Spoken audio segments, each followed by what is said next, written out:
Welcome to this week's edition of Military Trailblazer Office Hours. Thank you for taking the time out of your Wednesday evening to spend it here in the spirit of community mentorship and learning. I'm your co-host, Dave Albright, joined by the other co-host, Dave Nava. Each week, we invite a co-host or co-host to take part in the conversation so that we can leverage their experience, expertise, and unique perspectives. The focus for tonight's session is navigating the Salesforce ecosystem and some essential tips for military spouse transitions and continued success. So if you're trying to break in or get ahead in the Salesforce ecosystem or are looking for some guidance and collaborative mentorship, this is a good session for you. I'd like to welcome and briefly introduce our co-host panels for tonight's sessions: Lina Brady, Dusty Cook, Katie Cook, Alita Eaton, and Tamara Hall. Lina is a senior manager for engagement delivery at Salesforce. She's been in the Salesforce ecosystem for nearly 11 years, which is like light years in this industry, with diverse experience in CRM implementation and administration, project management, business analysis, reporting, training, and customer service. Dusty is an account executive for the Department of the Navy at Salesforce. He used to be a solution engineer with Dave and I, and then went to the dark side. He has previous operations and services management experience with Amazon and Red Hat. Is a Marine Corps veteran and a former Blue Angels pilot and a frequent public speaker. Katie Cook is a senior director of sales strategy and operations at Salesforce. She's an officer in the Marine Corps Reserve, an accomplished public speaker appearing in numerous national talk shows, and the first female Blue Angels pilot flying Fat Albert, the Blue Angels C-130. First of all, it's probably the first time you've ever been in a meeting with two Blue Angels pilots. Alita is a senior director of global enablement operations at Salesforce. She's been with Salesforce in manager and director roles for over 11 years with experience in finance and compliance, sales enablement, people development, project management, and execution at both the operational and financial levels. Alita is a military spouse whose husband has been a C-5 pilot with the Air Force Reserve since 2007. And lastly, Tamara is a freelance public speaker. She has over 10 years of experience in corporate and nonprofit settings, from C-suite executives to grassroots stakeholders, with experience in project management, business analytics, and Salesforce administration. It's so great to have all of you co-hosting office hours with me and Dave. Welcome. And it would be great if each of you could take just a quick moment to introduce yourselves further and share your Salesforce stories. Lina, would you like to lead us off, please? Yes, thank you so much. Thank you for asking me to co-host with all of you guys. I applaud all of you and support each and every one of you every day for everything that you do. So my career started with Salesforce a little bit earlier. I originally did not want to go into Salesforce. I actually wanted to do grant and contract writing. Started with Medtronic, and while I was there, I was plugged into CPQ. As everybody knows, it was the beginning of CPQ world in 2011. At the meantime, my husband now was going through his aviation career with the Navy. So he's been able to go through this journey with me while I was going through his aviation journey with the Navy. He's been in the Navy since he graduated from the Navy Academy in 2006, and now is in the reservists and is part of the NAS program while we're here in Houston, Texas. I started off as an SA, so worked myself through, and now I am a senior delivery engagement position within Salesforce. It's been a long journey, but I've enjoyed every second of it. I'll pass to my other colleagues. I can go quickly. Katie Cook here. I will be on and off of camera because I am taking my son to T-ball. So talk about work-life balance. We're actually living it as we're doing this panel. So the Cook family in motion right now. Yes, exactly. We're in motion. So yes, if you didn't gather, by the last name, Dusty and I are married, and we did meet on the Blue Angels. I actually was the one who got to Salesforce first. As I was transitioning off of active duty after 12 years, active duty Marine Corps, Dusty and I were researching online of kind of like the best places to work in the United States, and Salesforce was consistently at the top there. And I do obviously some public speaking, and VetForce had asked me to come out and be a speaker at one point, but I was really pregnant at the time and couldn't make the flight to San Francisco. And so when I was transitioning out, and people will tell you this all the time, that it's all about the network, right? And so I reached out to some of my friends who were in Salesforce, some of those VetForce members that had originally asked me to speak, asked them if they thought that there could be a place for me as a project manager at Salesforce. And so my resume got in front of Keith Block, who was our co-CEO at the time, and then it kind of got filtered down. And so all I can say is I've been here for almost 4 years now. I originally supported public sector as a project manager. Then I moved over to support sales strategy. So I did that for about 3.5 years. And then just recently I've left public sector and now supporting HLS. So our health and life sciences business as the lead sales strategist for that vertical. I will say, and I'll say it till I'm blue in the face, that it is the friendships, it's the network that will continue to keep you in the ecosphere. So that's exactly why I'm here on this panel today. David Nava and I have known each other for quite a while now through Dusty and just being in PubSec. So happy to be a resource for anyone. So I will popcorn it over to my better half. Yeah, so Dusty Cook, you already heard like where I've been, what I've done. 14 years in the Marine Corps. I did either, air jobs or ground jobs, either a pilot or a JTAC. Had a good time with the service, but I knew it was time to move on. Like a lot of the people that were either out or very senior in their career, they always told me, hey, you're going to know when it's time to go. Right. That was very forefront to me. I knew exactly what time it was in 2016 that I wanted to, I need to make a roadmap to get out. The networking and everything Katie said is definitely clutch. That is the only way you really get ahead in this game of the transition. It's your network, it's your friends. Always be ready, right? So when I left primarily because Katie was still in. So a dual military family is very difficult. And knowing what I know now and what this program can offer, especially military spouses, this is a great opportunity, and it's a great ecosystem to help where the spouses more often than not will be female, right? Will be a woman just due to statistics. And every time they move with their husband, they have to kind of upend their lives. So flip it around. It could be a husband as the spouse and having to move around quite a bit, and you have to start over, right? So our company, the ethos behind it, how we support veterans, you can see how well we treat each other and how helpful it is to have something that's worthwhile. A professional career, you get that sense of achievement that you can keep that too and work in the Salesforce ecosystem as you move around in your PCS. So that's like what I've learned so far. But before I even got here, look at the Marine Corps, you have an identity problem, right? We identify as Marines. You are a Marine. And so now when you leave, what do? You're worried about the camaraderie. You're worried about not identifying with somebody or something bigger than you. And looking through like best places to work on whatever list you would have, Salesforce always popped up number one or up in the top 5, right? And so I knew I wanted to do that. Things didn't work out at the time, but I kept contacts. I kept the network and the friends. And that's where Katie came in. I actually introduced one of the individuals that was in the security section. And that's how Katie got in, but it wasn't going to work for me. So I took a different route and got here as fast as I could. And then I ended up having the pleasure to work with both Dave Square as an SE. And it's fun to be able to support the people that you grew up with, right? DOD, you're helping the service members. You know the pain that they're going through because you lived it. And then I was afforded the opportunity to move to the account team because, well, the account team left. So there's no account team if they're gone.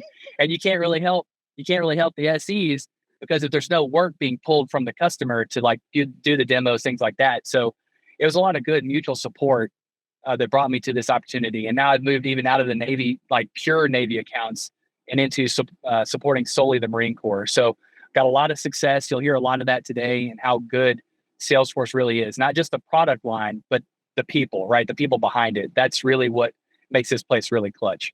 So, all right, over to y'all. I'm happy to go next. That works.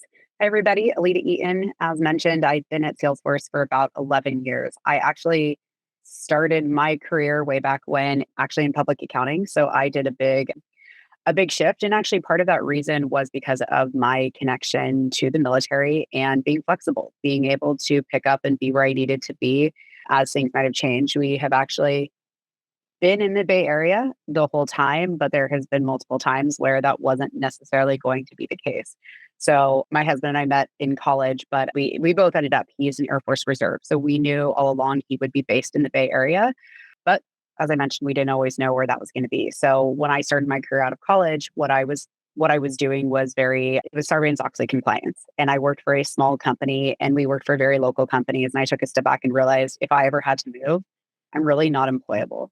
And so a few people said it, but a big thing that I started doing was just networking. And I knew that Salesforce was a goal, and it was for one of two reasons. One, they were just super cool. This is back in 2012, and they were like the top place to be. I think they're still the top place to be. But especially in 2012, it was the glitz and the glamour. And two, it created what I needed for my husband and I, as well as the family that we eventually had. So eventually, through networking, made it over to Salesforce. Have had a lot of great opportunities, both within my career as well as my ability to balance what I need for my family. So my husband's also a commercial pilot. So between being a reservist for the Air Force and being a commercial pilot, he has gone about 60 to 70% of the time, depending on the month.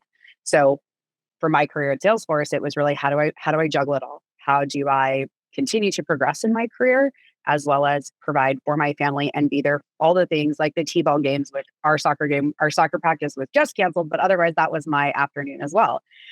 And so back to my career at Salesforce, I did come over doing financial and IT audit. And then I got to a point where I said, okay, this is actually not a very fun job, but I knew that I loved the company.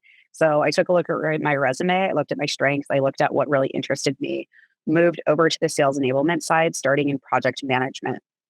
Through there, did various roles just through meeting and partnering with other people in the organization, took on more of a program manager role, started an operations team with one of my counterparts. And now, still in the operations space, I'm a little bit more tied to our AEs and SE side from a sales tool and productivity standpoint. They also leverage me to manage the money because of that audit background, for better or for worse. Yeah, that's just a little about me and my career. One of the things that I've really focused on this side is we do hire a lot of contractors in this space. There's a lot of opportunities in the organization, especially what we've seen in global enablement over the years. So I've partnered with a lot of the military recruiting folks to help get contractors in, to get experience, to, get a little feel of the Salesforce ecosystem and the environment. And it's been a really rewarding experience. I actually met with some folks yesterday whose boyfriend is about to go off to pilot training in Columbus Air Force Base. So it's exciting that we're able to give her this opportunity and knowing that she is about to pick up and move and it's not going to change her job one way or another. So thanks all for inviting me here today. Hi, I'm Tamara Hall. I am a solution engineer at Salesforce, and I specialize in the Service Cloud product. I'm based in Orlando, Florida. So I made it to Salesforce from consulting. I actually met David Nava. We worked at the same consulting firm before coming over here to Salesforce. And I always thought, oh man, that's a cool guy. And then he's got a job at Salesforce. And look, now I've got a job at Salesforce. I found Salesforce on my own. My husband, who was in the military, he was in the Air Force for 10 and a half years, and I always half in there because we were at that halfway mark, and I was pregnant with a set of twins, and they were babies number 3 and 4, and he decided to separate from the military, and I thought, oh my gosh, what are we going to do? How are we going to survive? Life is over, but fast forward to the day, we're here. We were able to pay the bills. He was a Salesforce user at his company, and he mentioned to me, hey, you should look into the Salesforce thing. And I thought, oh, no, I'm not a salesperson. Sales, that's pushy. Nope, I don't want to do that. But I Googled it, and I found Trailhead, and there was a badge for JavaScript. And I had just became a full stack web developer instructor, and there was a JavaScript module. And I thought, hey, this is cool. I know JavaScript. And it sucked me in. So I was on the path of becoming a developer in the Salesforce ecosystem. Fast forward to today, here I am in sales, selling the product. But I always tell people, it's easy for me to sell the product that I love because it has changed my life. As a military spouse, as Dusty mentioned, you move around a lot. And my resume was trash. There was no traction there. There was lots of breaks. And I always thought, who's going to hire me? I can't start my career. He's got a 401k. He's got the history from the military, but that does not speak for me. And I love Salesforce, and I love that I can succeed from anywhere. I can work remotely, and I can, I have a career that I can stand on my own 2 feet with. So I'm super excited about the product, and I'm super excited about all of your journey as well. Thank you. Great intros, and I appreciate you all being here because I think that story is very resounding in Salesforce before I go into some of our script and stuff. But I think I had a lot of the same reactions that you did. Someone told me that about Salesforce, and I was like, I don't know what Salesforce is, and I don't do sales, which I always laugh because now I'm in the pre-sale side of Salesforce. So it's like the irony is a lot lost upon me. But with tech in particular, but really Salesforce just kind of being very friendly to spouses. I've had friends who are military spouses. I'm actually a military spouse now since I've retired. My wife is active duty, who now, as they PCS, right, instead of crying like, oh, I can't get a job, it's crying. Literally, I've had friends who are crying because they don't have to worry about the job now. I see Carrie on here. I'm going to kind of give a special shout out to Rachel Dishman, who I see on here, who have had this similar story. Rachel being military spouse to a naval officer who had to kind of do that restart every time, right? And the employers kind of have you on the ropes, right? They know you're not going to be there for very long, so they kind of give you lowball prices. And Rachel was doing the demonstration for our chief technical officer at Salesforce at Dreamforce last week. So amazing story and very, very proud of her. I'm proud of you, Rachel. So anyway, I'll go on. Sorry if I put you on the spot, Rachel. For those joining for our first time, I always like to briefly explain the purpose of these office hours before we open the floor for questions and discussion. These sessions are an informal get-together for gathering military trailblazers and allies to explore non-technical Salesforce career and branding-related topics to help you achieve your professional development and career-related goals. Next hour is intended to be an opportunity for collaborative mentorship. Everyone on the call is encouraged to step up and help answer questions from your perspective, from the things you've seen, which helps provide additional diversity of experience to the answers given. Please keep an eye on the chat window during tonight's session. I and Dave and others on the call will share a lot of great information there, including learning, networking, and employment opportunities. If you'd like to ask a question at any point during today's session, please feel free to do so. If you don't feel as comfortable speaking up, you can post it in the chat and we'll keep an eye on it. I'll do my best to monitor the chat window, and Dave will be helping me also and looking for raised hands. So finally, tonight's session is being recorded. If you'd like to share an attribution-free comment, please let us know before speaking, and we'll make sure it's edited out of the final recording. So with that, let's go ahead and open up our first question. What are some of the challenges you faced during your transition from the military community to the Salesforce ecosystem, and how did you handle them? And I will start that by giving a very funny thing. When I first came out of the military, I remember someone saying, one, I didn't know how to actually kind of ask for a salary. I remember the first time someone said, what do you need to work here? I was like, I don't know. What am I worth? Who says that, right? I needed Iris to teach me how to do that, or Hiring Our Heroes, right?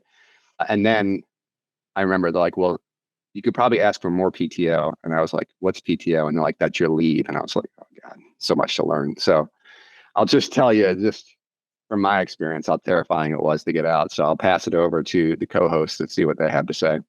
Dusty, I know you've got something to say. I was going to say, I could start. So I was not in the same shoes as many of our co-hosts here, because I started off as a consultant and then moved into Salesforce. I started as an engineer that moved into solution architect, into more of the delivery project on program management, and now in CMT. But I saw a lot of discomfort with my husband moving just from active duty to NASA now, and some of his colleagues that are just kind of like, hey, Lina, what do we do? And I was on some of the prior session of this and helping out with others. I just want to say, we got you. We're here to help out. Like David and I was like on previous and said, we're here. We're here to help out, reach out, don't be shy. Because I remember when I was approached for Salesforce in the beginning, I was like, I'm not good enough.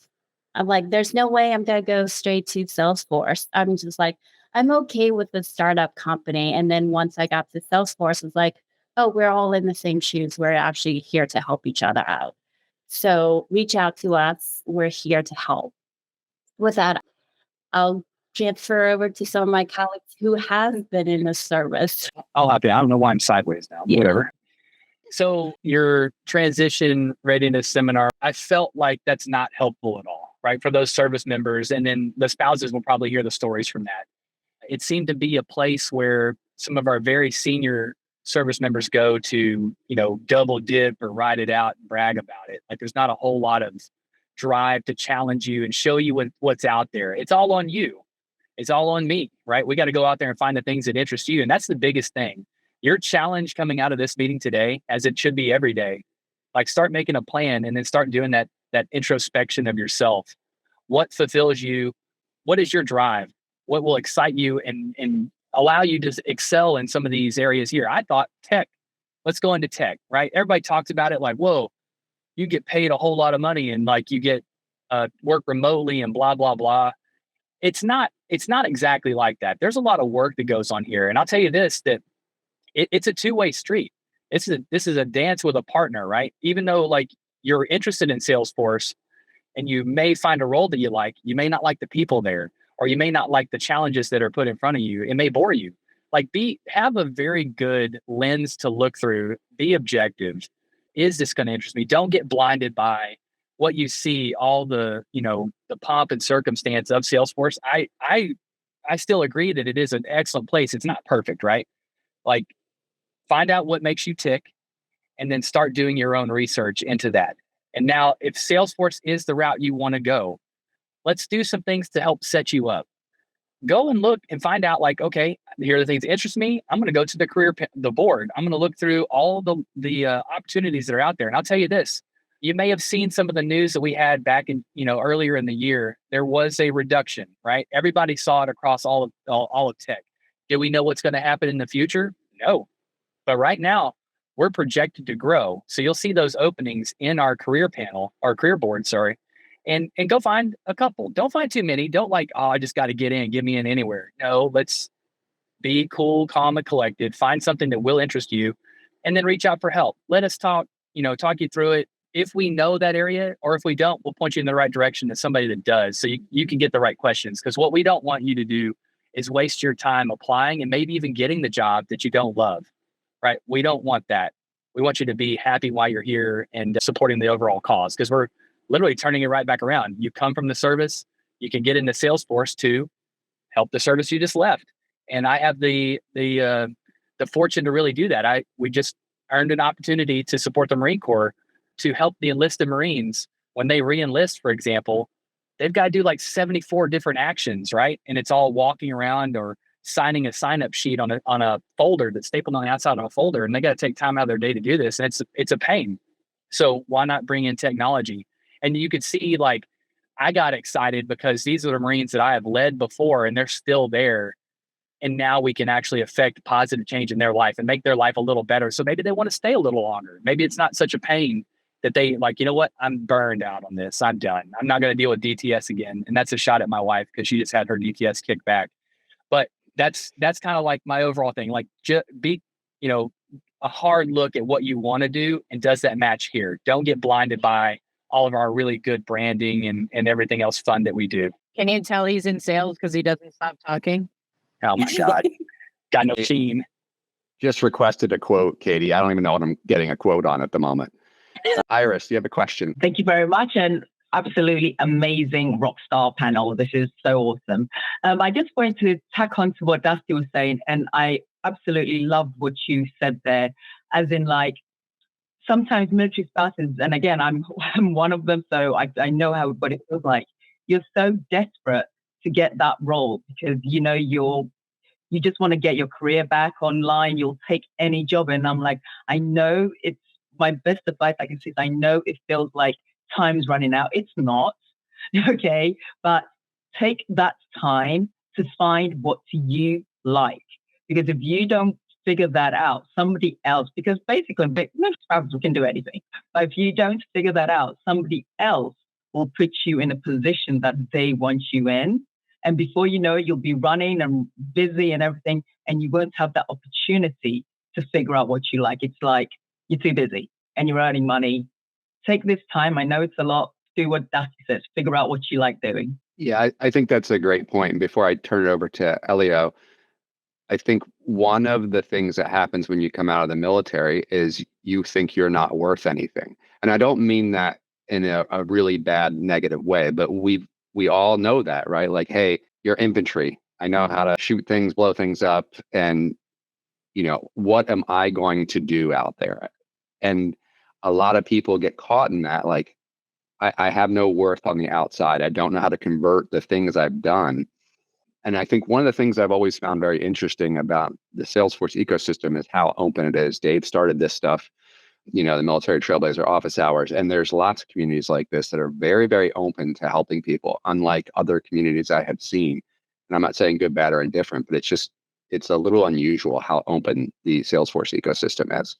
So, Elio, you have a question? Yeah, more so of a comment following what Dusty was saying for the folks on the call is Salesforce is a destination, the company, if you want to work at Salesforce. So definitely don't take it as I need to have a job. Oh, I should need to go work at Salesforce. Find out what drives you, what excites you, because you're going to bring your best self to that interview process. I was in the ecosystem for 10 years before I went to work at Salesforce. And I felt like had I not done 10 years, not that you have to, I would not have been as prepared in demonstrating to the interview team what I brought to the table. And when I worked at Salesforce, I had a lot of folks come to me and say, oh, I just want to work at Salesforce. And it's like, you got to understand, Salesforce used to be a small startup company a long time ago, 25 years ago. Now it's not. So you're competing against the top of the food chain in your colleagues who are also trying to apply. So use the community. This is such a great way to learn about yourself, because if you can position yourself and have your own story, that is the best thing you can do for yourself. And I just want to reemphasize that, yeah, Salesforce is a great company to work for. I loved every minute I was there for 10 years. But had I not gone through, an experience of learning about me, I don't think I would have gotten that job through that process, because it is a tough process. Maybe somebody else can elaborate. That's there now. Yeah. And I also think if you came right out of, let's just say, Marine or Army infantry and rolled in the door here, it might be a little overwhelming, right? You got fuzzy critters running around, you got Astro and, Cloudy, and you go to Dreamforce, and it's a completely different vibe. And there are different verticals in there, like defense, obviously, where Dave and I work, tends to kind of keep that defense nature. So we kind of still speak the lingo and things like that and tend to be around. But it can be very touchy-feely sometimes within Salesforce. And it's a good thing once you get used to it. But at first, it can be a little overwhelming. So, I just want to add to that. I'm also a Marine Corps veteran. And for those of you that are military folks, I was in artillery. I was not in an air wing. I was not a computer scientist in the Marine Corps. I was in 155 millimeter artillery battery out in the field firing big old cannons. But I've learned through those 10 years how to position my strengths of my military service. So also think about that. You bring a lot of wealth of knowledge, and it's part of your learning about your strengths and how to position that experience. That also is very helpful. Thank you, Elia. Alita is next, and then Katie, you have a comment. So Alita, please, the floor is yours. Hi, yeah, I just wanted to piggyback. So something that I learned as I was transitioning is actually while I was already at Salesforce, but it was when I transitioned really out of my audit world and over into this completely different piece. And I said, even within Salesforce, I said, I'm not employable. I'm not employable to do anything else because I have done one thing my entire career. And what I did is I kind of like peeled back the details of like, okay, forget about the payroll process or how revenue is made. Forget all of the details. Like, what's the day-to-day pieces of my job? And I said, project management. And so when you scale back the details, that might help think of how your skills are actually more transferable. My husband and I laugh all the time about how we could never do each other's jobs. Ever, ever, ever. I don't think the way he does. He doesn't think the way I do. But at the end of the day, even though he is a pilot and that's all he has ever done, if he had to go somewhere else, what skills does he have other than flying an airplane? Well, if you scale it back, problem solving skills, conflict resolution. So it's peeling back the details and seeing where are those transferable skills and which of those do you like, do you not like? And that's how you can start to figure out maybe, which avenue you want to pursue. Yeah, we have a disgusting amount of aviation on this panel tonight. And I did the same thing. I did 20 years of aviation in 2 different military branches and went to the airlines and then flew EMS, aeromedical during COVID. And then was like, how could I transition into tech? There's no way tech would ever take me. And then, I found Trailhead, or someone showed me a Trailhead, and luckily enough, it's written with cartoon characters. So I was like, I can do this kind of, and have slugged out and made it through there, So it's a great system for doing it. Katie Cook, the floor is yours. Hi, yes. So what I was going to add to that is kind of the bear thing. Is when I transitioned out of the Marine Corps into Salesforce, and I remember the first time I went into the office, I went full like Hillary Rodham Clinton, wearing like a lady pantsuit and like a really tight bun. And my manager at that time was like, "You definitely don't have to dress like that. This is a tech company. Like, if you want to wear like nice jeans and your hoodie, like that's totally fine."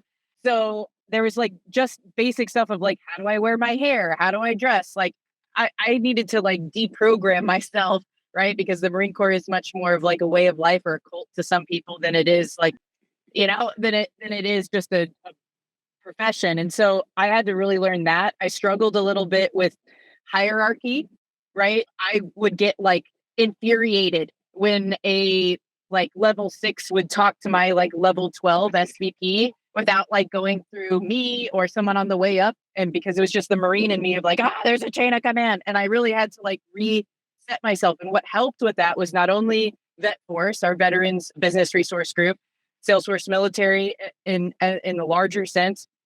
And then I also had a mentor who was not in the military, who was purely a straight up raised in the corporate world. And so they could translate things for me from military speak into the corporate world, and like, hey, we don't address situations like that, or we solve this a little bit differently, or this is how we use our cross-functional leadership a little bit more. And that really helped me see it from a different perspective.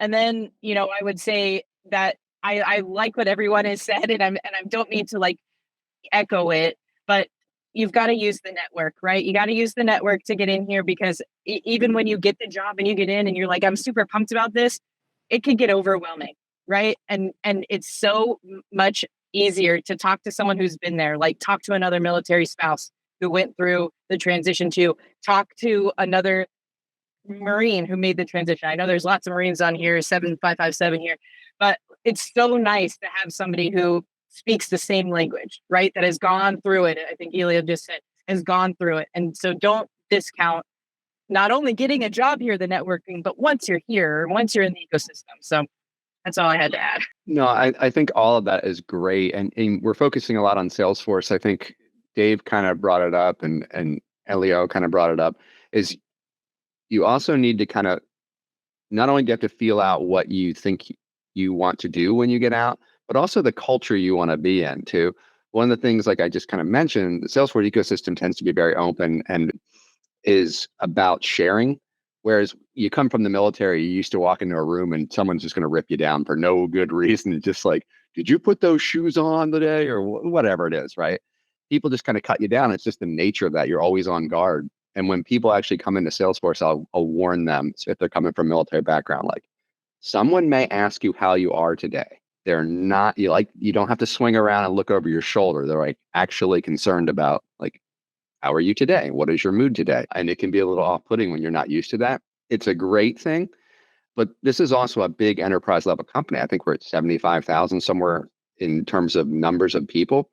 Some people, it's easy, especially like introverts, we kind of talked about this, I think the last session, can get lost in that and may not like that. And so sometimes you need to find the culture that fits you just as much as you need to find the job that fits you. So see, Dusty's already asking my mood, and I know he cares.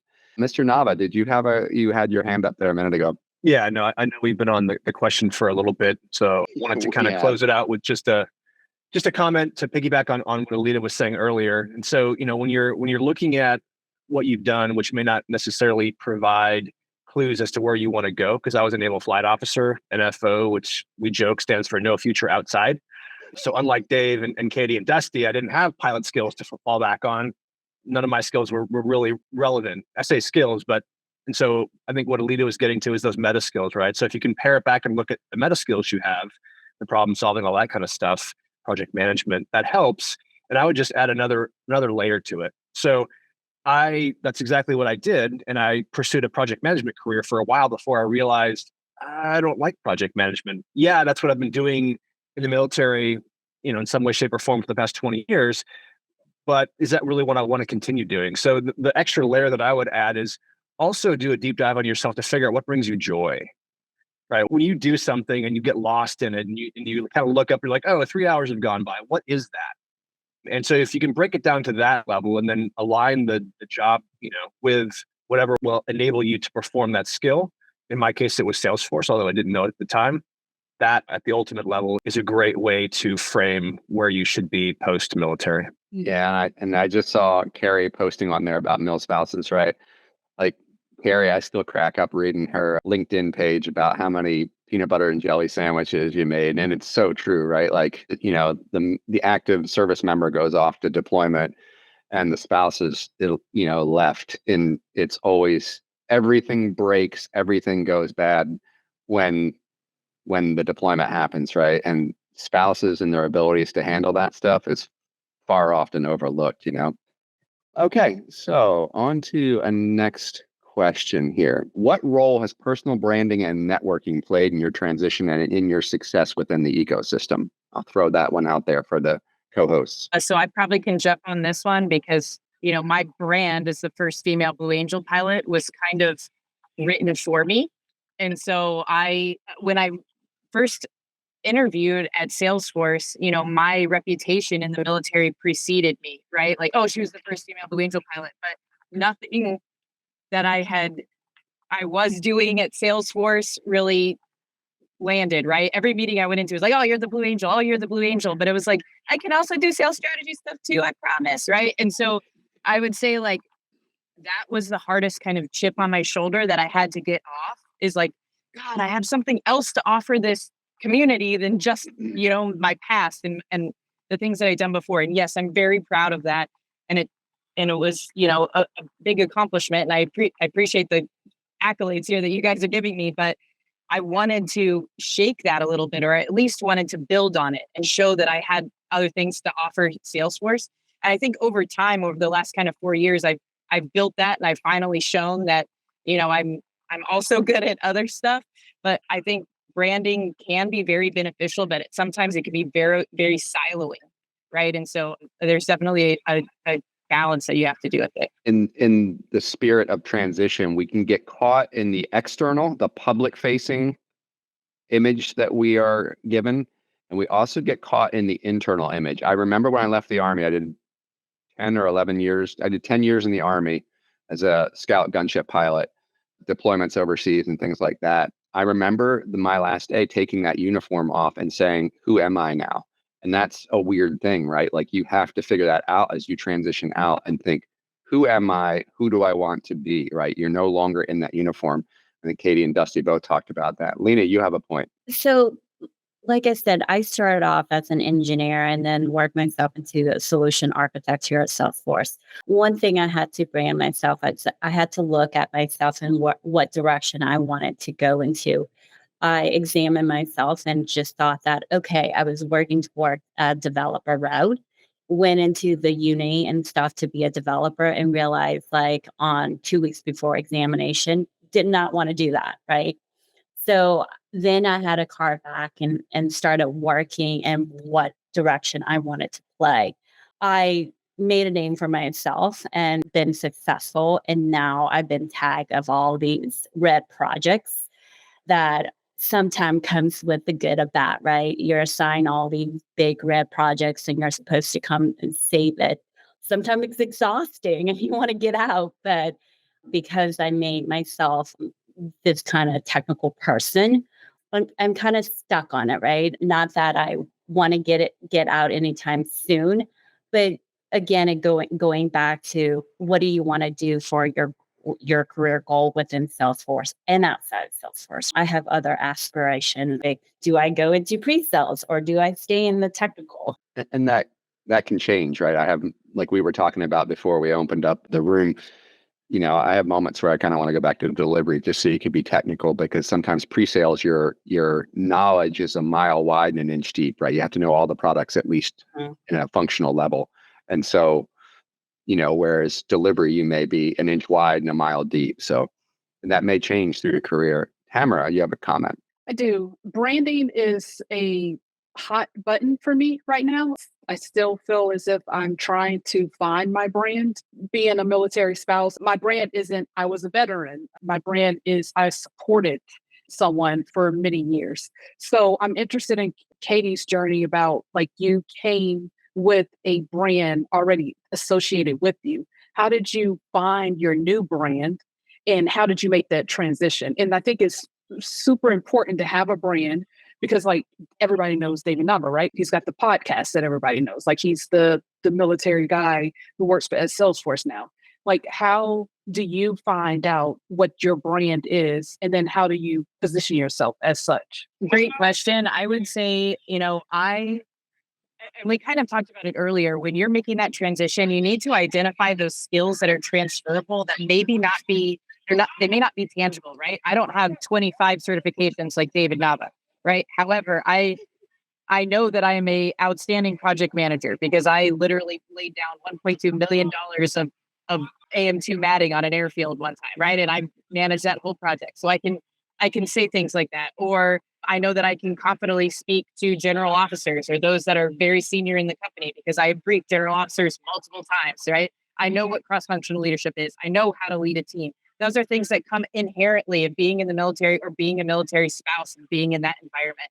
And I would say that's what helped me really build my brand because I will make jokes on my team calls or I will use military vernacular, right? So for example, somebody was like, go slow to go fast is what it said today. And I was like, scrap that. No fast hands in the cockpit, right? That's what I'm going to say is when things are on fire, you don't want to turn off the wrong engine, right? So take a breath, take a step, and then move forward. And so I use a lot of those things in my past to shape my future or shape my brand. But I rarely mention that I was on the Blue Angels, right? I try to distance myself, but I do try to mention like, hey, when I was in the military, we faced this obstacle and this is how we overcame it. And we can use that same line of thinking to, sorry, that's my son yelling. And I use that same line of thinking to solve problems on this side. And so I try to relate them to each other. And I think you can do that as a spouse too, right? We've mentioned that you guys are running a household, right? Every day you're making thousands of peanut butter and jelly sandwiches. You guys are managing multiple people to keep them alive, right? That is a full-time job. And so you can use those skills like, hey, as a military spouse, I dealt with separation for a long time. I have built resilience and I use that same stuff in my day-to-day life as an SE too. So that's, a long answer to a short question, but yeah, I would say leverage the awesome things that you've done as a military spouse and just show how they supplement or benefit your current role. Yeah, I think those are great points. And Katie, thank you for bringing up the spouses, right? Because a lot of times they get lost in the shadow of the service member, right? And so how do you bring that brand when you kind of live in that shadow? And I know a number of folks I'm looking at right now on the screens have breaks in work, right? On their LinkedIn where like, hey, I was a stay-at-home mom. And how do you kind of use that to come into the ecosystem when you have these long periods of no work or whatever because you were raising a family or husband was on deployment and things like that? Mr. Nava, you have a question or a comment? Yeah, just a quick comment and just to piggyback on what Katie was saying, it's a great example because the thing that I find really beautiful about branding is you can choose to redefine your brand at any one point in time that you want to.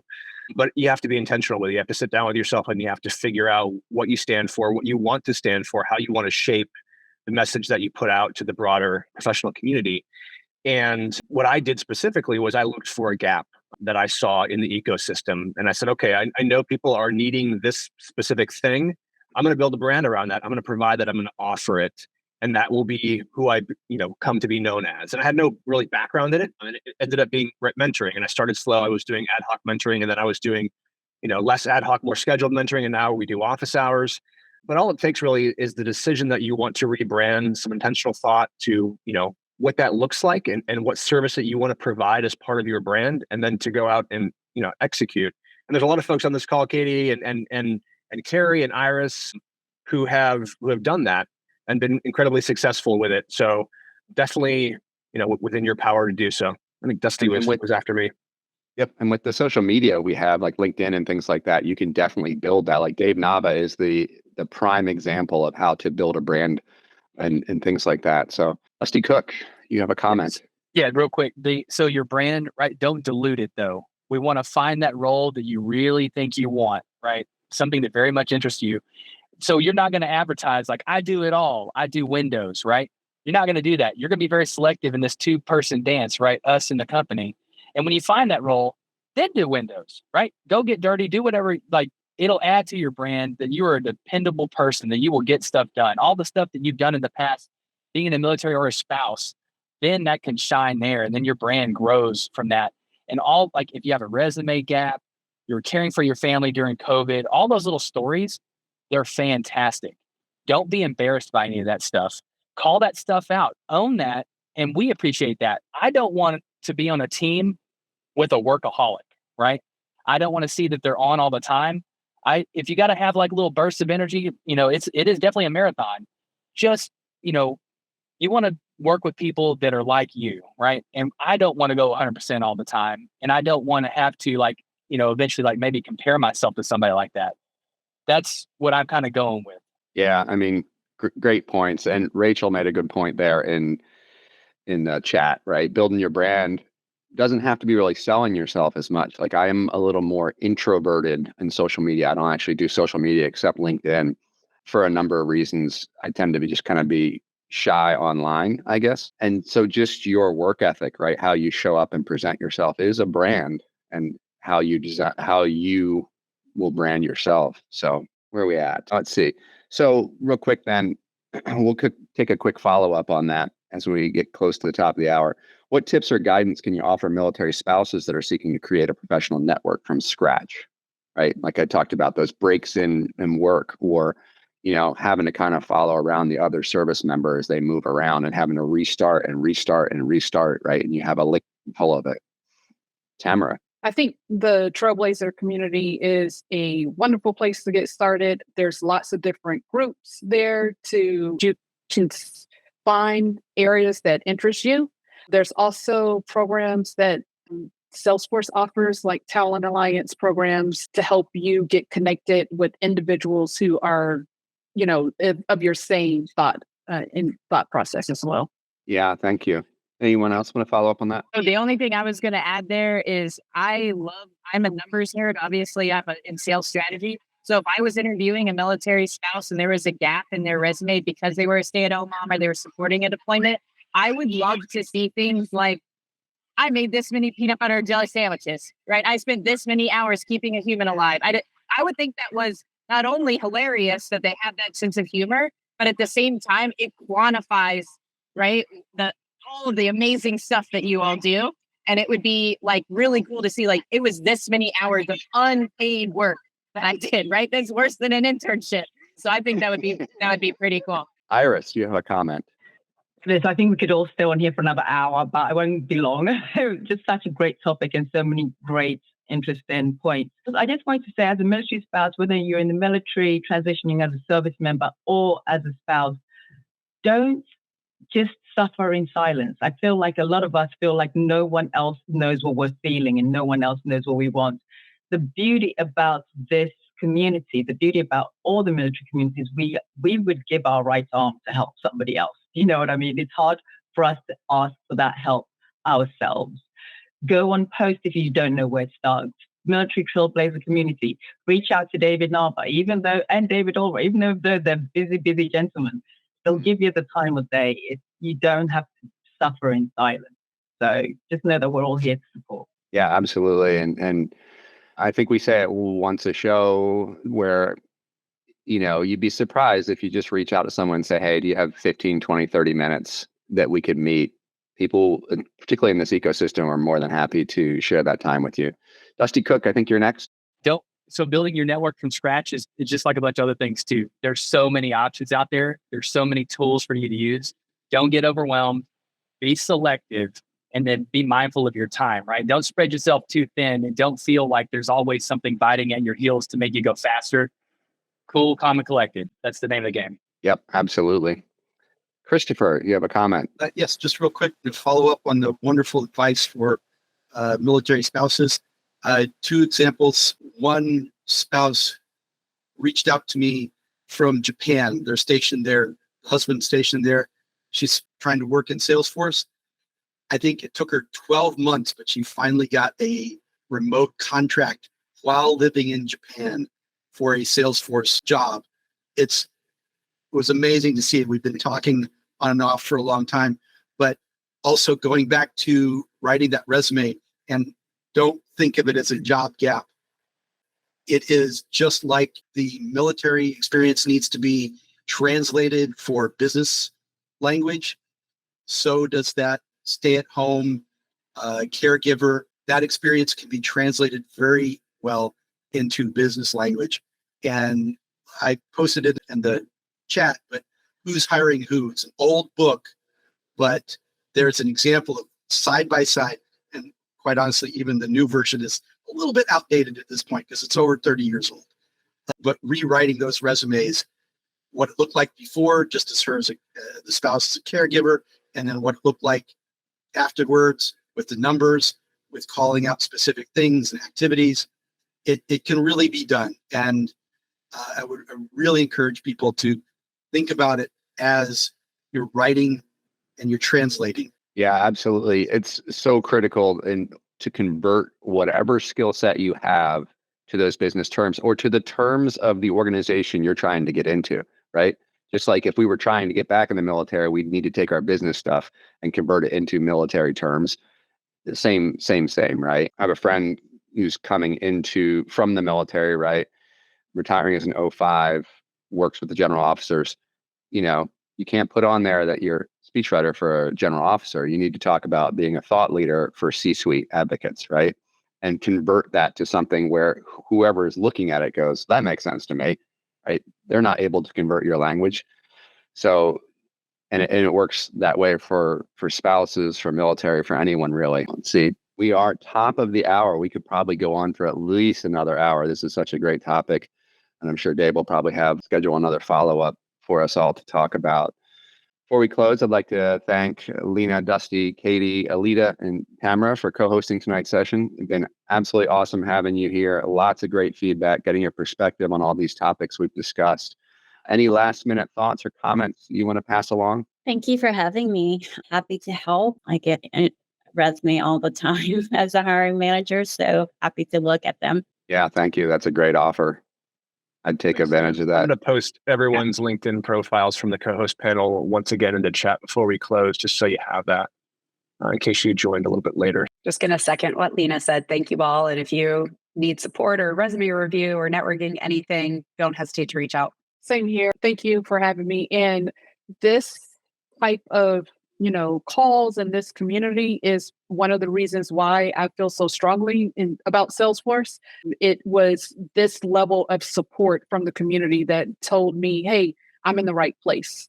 I'm going to go far because there are people here who are willing to support you. So make sure you take advantage of all of the community that's out there in the ecosystem. Yeah, for sure. I mean, even when I have bad days, stuff like this kind of makes me feel like this is the right community for me. All right. With that, thank you so much for attending, all of you. I hope to see you all in 2 weeks. I'll be hosting again. Have a great Wednesday night. Thanks, everybody.